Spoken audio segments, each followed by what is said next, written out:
Hello everybody, welcome to this Wolfkiff Workshop video. As you can see, the Mitsubishi Shogun is behind me, and today we are doing the fuel filler neck on it because that one has actually started leaking and it's actually rotted through, and I can show you that very shortly. Right, so the fuel filler neck is, as most of you might have guessed, is underneath the fuel filler door, and you can see it in the wheel arch here. It runs all the way from the top down into a rubber pipe there and into the fuel tank, which is down there. And as you can see from the state of mine, it is incredibly rusty and corroded through. Yeah, and also you can see there's like what looks like a bit of a wet patch, and that is because every time I filled it up, it has actually leaked petrol down here and has been leaking it out onto the road, which is not safe. Right, now the first thing I wanted to speak about was there is a plastic cover. When you look on your Shogun Sport, there will be this plastic cover. I took mine off first because I wanted to check and make sure that the part was correct. So yeah, I should have filmed it, but I forgot, so sorry about that. Yeah, this plastic cover is held on with these little clips. I don't know if you can see it very well, but they will work with a Phillips head screwdriver, but as you can see, they're usually very brittle like mine is.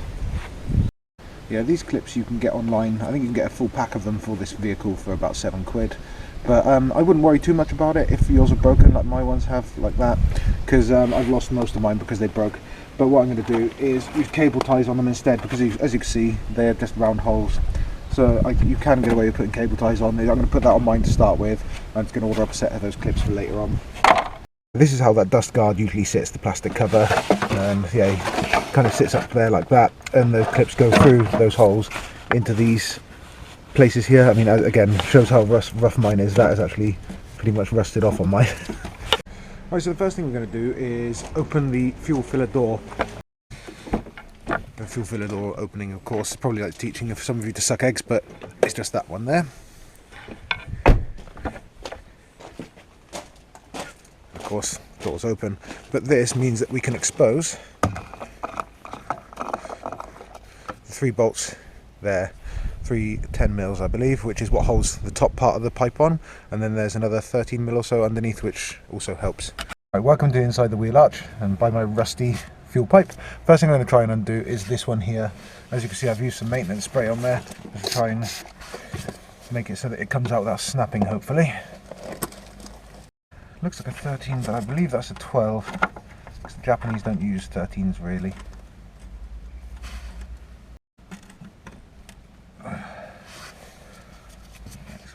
Is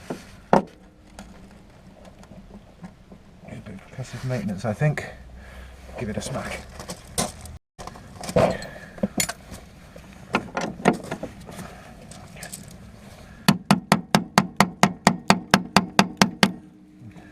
Excuse all the dust flying off there.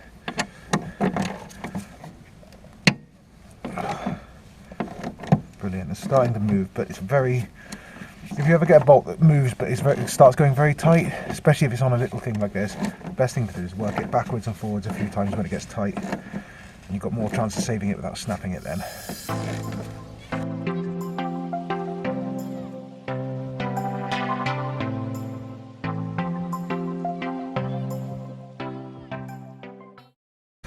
Which is perfection. Right, I think the next thing then is going to go for this clip there, although that does look to me like that's going to be a nightmare. Might be better to break that one. Oh, it's actually starting to snow as well, which is why I'm trying to get this truck fixed, because as much as I love my car, rear-wheel drive ain't much cop in the snow. Well, it's fun. Yeah, snow. Brilliant. Yeah, that clip is completely gone, but that's not at the end of the world. So what we can do is cut that one or hammer it off. Right, because that hose clip isn't playing ball, the next thing I'm going to do now is undo these 3 10mm at the top here.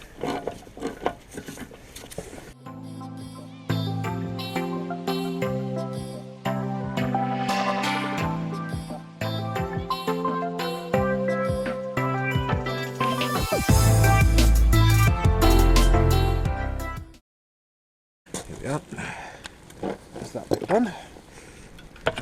I'm hoping to cut that off without damaging the rubber hose.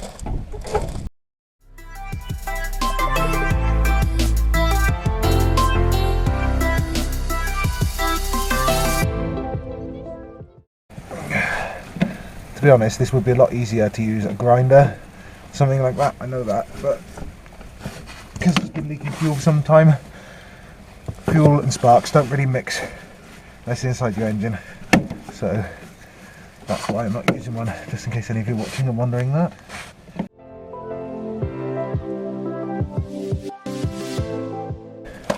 So now I'm going to try and get that rubber off of there.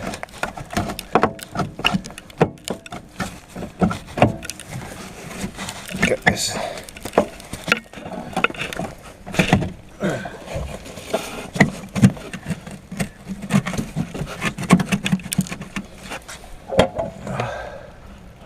So now, alright, so now that clip's off. I'm going to try and get the clip off for this one. It looks like it's just a spring clip, so a pair of pliers, and I should be able to pull it out of the way. This is the only bit that's a bit of a pain. Trying to get something up there. I think what I might have to do is try and see if I can flip this around so I can get my pliers in around the side of it. There we are.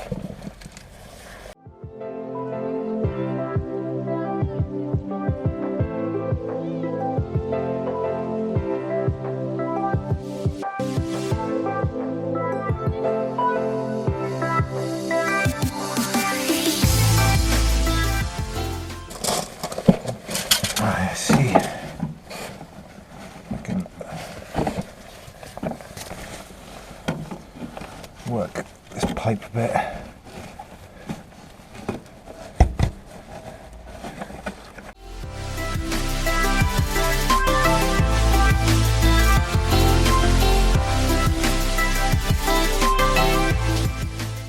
Smell the petrol now.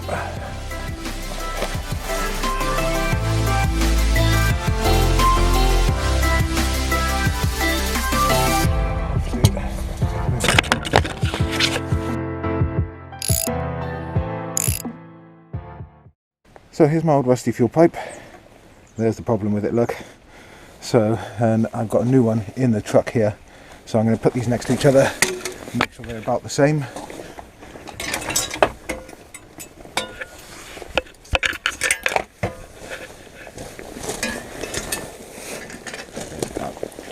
As you can see, next to each other they are perfect. I just wanted to show, I've just put the gasket off the old one where it bolts onto the truck, and also I put the anti-siphon in out of the old pipe as well, just because the new one that came with it was a bit broken, but this one should do the job just as well. It's to stop people siphoning your fuel as easy.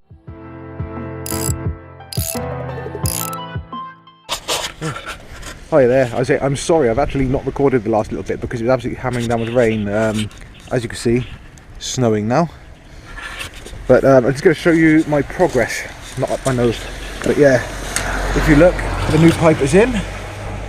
Like I say, even though I haven't actually shown you this bit, there was a piece of old pipe I had off of my old Cavalier which actually fitted that perfectly, and I also used new Jubilee clips that I had in my shed.